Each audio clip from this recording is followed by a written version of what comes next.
Pardon the interruption, but I'm Pablo Torre. Wilbon is off, but I am happy, Tony, to fill in whenever you ask. I'm Tony Kornheiser. Tracy, did I ask? Oh, come on. Tracy, vouch for me, Tracy. I got like a letter. There was a letter in the mail. It was typewritten. It seemed like it was written by an older person. I figured that is Tony Kornheiser. All of this That's me. Points to you. I love having you. I personally love, I can't speak for the others. I love having you. Welcome to PTI, boys and girls. Wilbon needed a breather after working 2 full days this week. Wow. So I am joined by our great friend from the ESPN Daily Podcast, Mr. Pablo Torre. Ooh, big cheers. That's great.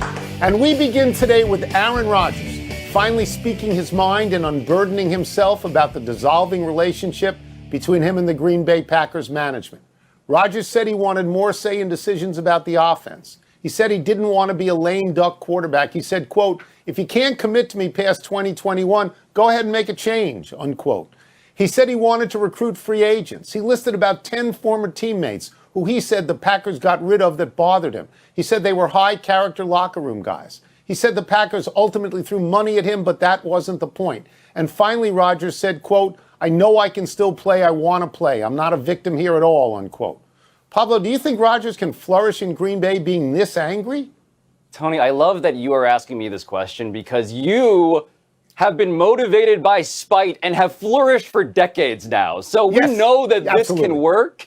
In your case, in Aaron Rodgers' case, he won an MVP feeling all of these ways, right? Like, this is something that I think is going to be increasingly angry to Aaron Rodgers. It's going to be infuriating to him because, look, he's going to flourish. And what does that mean? It means that the Packers are going to get a ransom. They're going to get a haul in exchange for him when they try and trade him after this season. And in the meantime, Aaron Rodgers knows that because he showed up and because he's going to play this season, he doesn't have many moves to make here. He's going to be a really good quarterback, and they're going to do exactly what they wanted to do the entire time, his employers, that is, this entire time.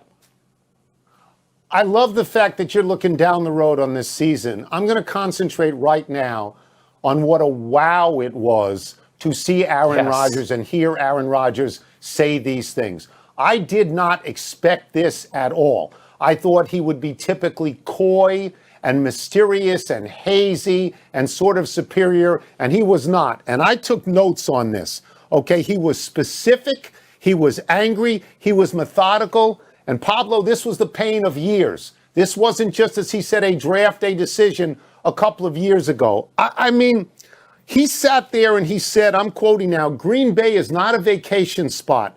People are coming here to play with me." And he said, "I offered to help recruit them, and the Packers didn't want any part of this." He listed these guys name by name by name that he thought the Packers dealt with in a shabby manner. And he knew as he was doing this that he was speaking directly to the coach and the general manager and the president of that team. And he made it very clear he hated them. And I have to tell you, Pablo, and thank you for saying this, as someone myself driven by spite and anger my whole life, I thought he was a working class hero, and I wanted to sit there and applaud. I did.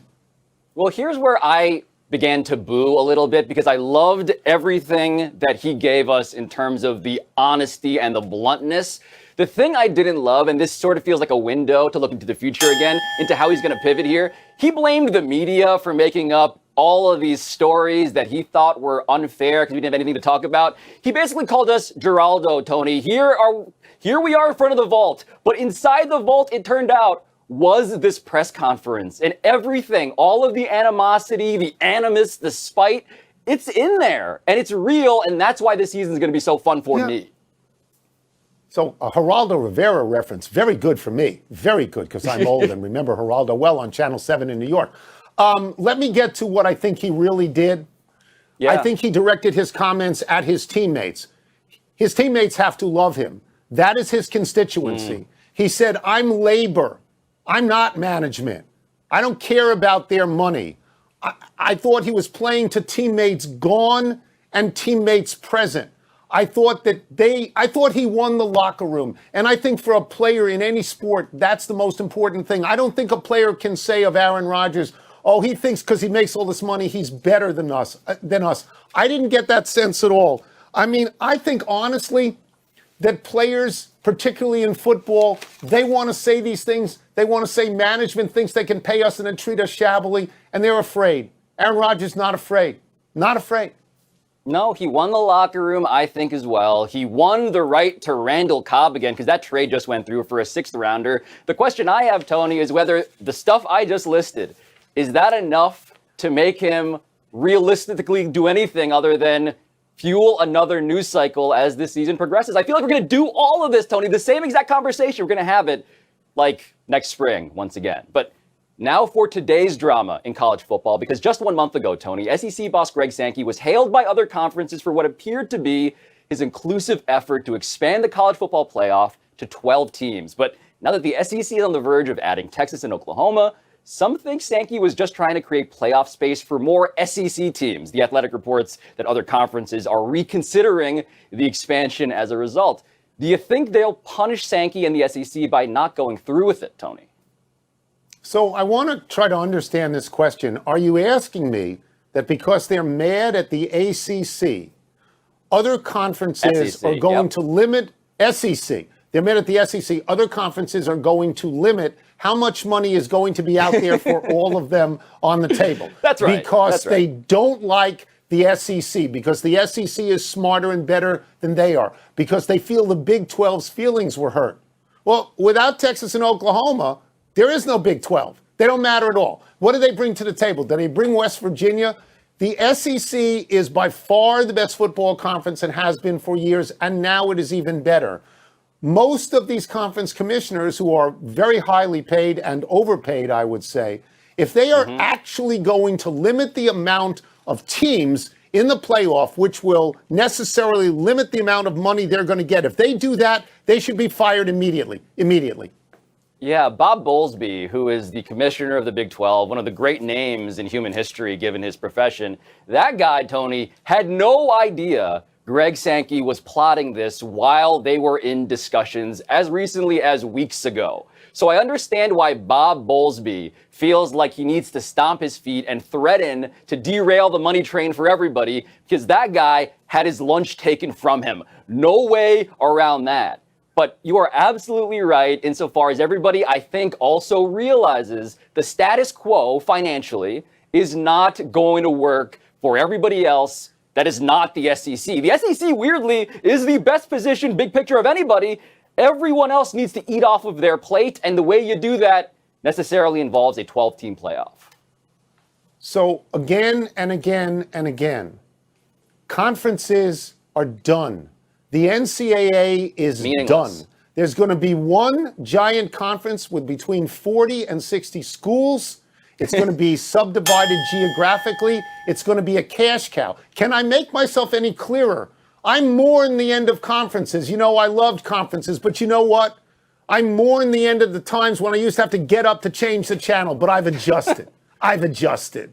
The Seattle Mariners traded their top reliever, Kendall Graveman, to the Houston Astros. These teams are division rivals. Seattle is chasing Houston and a wild card spot for the first time in 20 years. Seattle's players are crazy mad at this trade. Some had tears in their eyes. They're focusing their anger on GM Jerry DiPoto. They feel betrayed. Pablo, are they correct to feel betrayed? They are correct to feel betrayed because on Monday, Tony, they had their best win of the season against the Astros, scored 7 runs to come back in a single inning. And who had the win in that game in the 8th inning but Kendall Graveman, their excellent closer? And who did they trade? Kendall Graveman, that excellent closer, for who? 2 guys, a hitter and a pitcher, who are like rank, not good baseball players. There's no spinning that into a good deal. And they trade Kendall Graveman in exchange for them to the Houston Astros, a division rival. So if you don't want your players to feel this way, you are a terrible GM. Even if you know that this team is not nearly as good as your record, you need the players to respond in this way because they're competitors. Kendall Graveman's numbers, I think we should have these. He's 4-0. His ERA is 0.82. Trading him at all makes no sense. Trading him to the team that you continue to play in the same series that you're trying to catch. Many more. It's like 11 more games on every level. The Astros, yes. So DiPoto said, look, this is part of something larger. and you have to wait for all the pieces to be put together and then make a judgment, which sounds suspiciously to me like trust the process. We're not going to play that game. I feared you would say that. I feared you would say that. And I resent because you're the author of the phrase. Because I am the prophet of the process, and things have been a little hard for me in the process department. But I don't trust Jerry Dipoto. Can I say that? I trusted Sam Hinkie. We can have that debate at another time. But Jerry Dipoto, I don't. If this was a fantasy baseball trade, Tony, the other owners veto it on its face. I don't know how you make this trade sensible with other deals. The last time Seattle made the playoffs was 2001. This is the longest drought in any team in a major sport in the United States.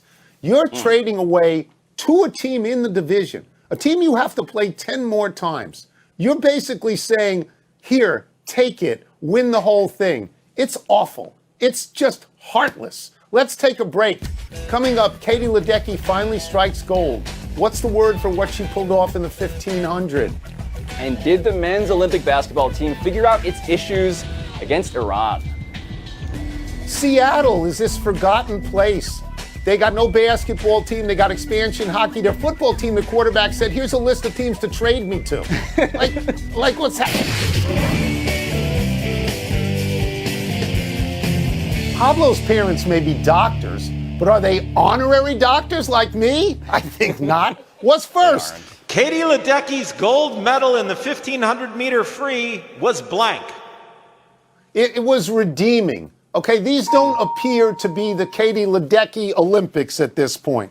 I'm going out on this particular thing. Now, she's got 2 races left. She's in the 800, but so is Titmus. She's in the 4x200, but so is Titmus. Katie Ledecky has won more individual gold medals than any United States female swimmer of all time. I mean, she's been the best. So, Pablo, if you go out on this, that's good. That's good. Yeah, I think the word here is cliche inverting, Tony. I'm going to hyphenate that. I'm going to throw it up there because we talk a lot about how good is the enemy of great. Great's also the enemy of good. Like, what Katie Ledecky has been doing in these Olympics is really good. It's objectively a gold, a silver. That's really good, except we expected great, transcendent great. Like, we expected the things that she was doing 4 years ago, where she was 5 years ago, she was blowing people off the screen, Tony. If you were in the photo with Katie Ledecky, that was a victory. Now, Titmus from Australia clearly has been the dominant swimmer of these Olympics, and so good just isn't that good anymore. Next. It's blank that the USA men's basketball team beat Iran by 54. It's not news. News is if Iran wins. News is if Iran gets within 10. Honestly, news is if Iran gets within 40. Iran has no squad. They don't have any NBA players. Our college players could beat Iran. So let's not go nuts here. Now, what is good is Damian Lillard had a good game. I think he had 7 threes, and he may eventually turn out to be the leader of the team because Kevin Durant is not a vocal leader. Next up is the Czech Republic. I think that they have one current NBA player, Thomas Satoransky. That should be a 30-point game. And then you're in the medal round. And in the medal round, you got the 3 guys who are playing for the NBA Finals, Middleton and Booker and Holiday, and they won't have jet lag anymore. And I expect us to win a gold medal. I do. Yeah, the word for me on this one is overcompensatory, Tony. It feels like the United States knew what everyone was saying and overcompensated. They took out their midlife crisis Ferrari, brought it out alongside the go-kart track, and showed everybody how fast they could go. Because I understand a blowout like this should not be taken for granted in general because this team has been losing games over and over again. I get that. But the fact that they had to feel good about something, and Iran just happened to be that something today, that to me feels like what really happened here. It's not that impressive objectively to anybody. This is so unfair. I went to state school. He went to Harvard. I don't even understand his words, and they're always hyphenated. That's it. Let's take one last break. Still to come, Simone Biles takes herself out of the women's all-around. And why Cody Bellinger's crucial throw, Tony, why was it so far off the mark last night? Birthday Walker Buehler, the Dodgers right-hander who pitches tonight in San Francisco. Maybe the least celebrated, really good pitcher in baseball. What does anyone say about Buehler other than to call his name Bueller? Bueller? Like in the movie. On the Dodgers, all the pitching talk is either about how great Clayton Kershaw has been or how many saves Kenley Jansen has blown, or how Julio Arias is tied for the most wins in the National League with 12. Meanwhile, Buehler is 10-1 this season with a 2.31 ERA and 131 strikeouts. In the postseason last year, Buehler was 2-0 with an ERA of 1.80.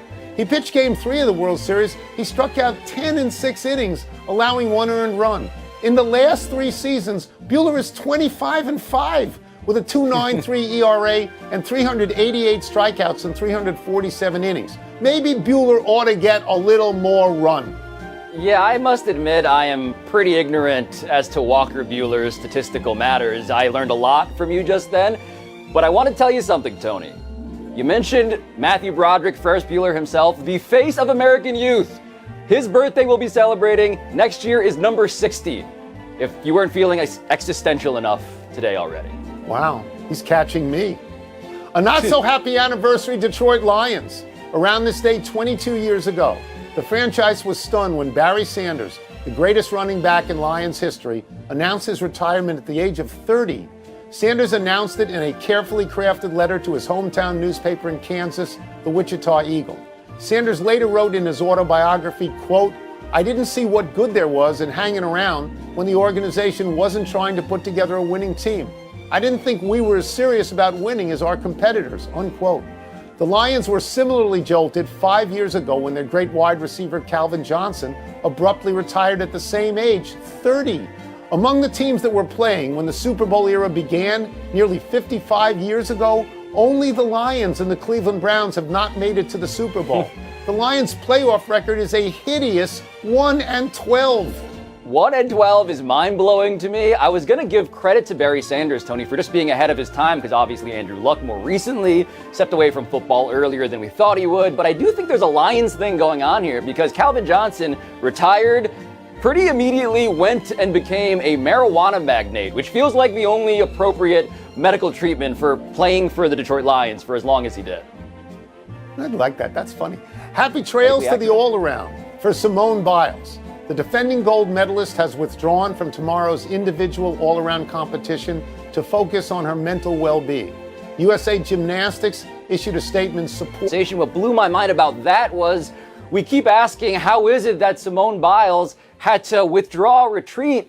We should be asking what made one of the most hyper-competitive athletes who's played through everything, who's the lone survivor of a sex abuse scandal, what made her step away? Because the bar, her threshold for that kind of a thing is clearly very high. It seems like the conversation has been pretty backward ever since it happened. Let's go to the big finish. Shohei Ohtani hit his 36th homer, 463 feet last night. You're impressed, right? This is not a joke, Tony. I went on StubHub and bought tickets to the Yankees-Angels game on August 16th because I saw that clip. The NBA season will tip off October 19th, meanwhile. Is that too soon? It feels too soon. It feels like the season is being crammed in. It feels like they played too many games. So many guys got hurt this year, big-time players.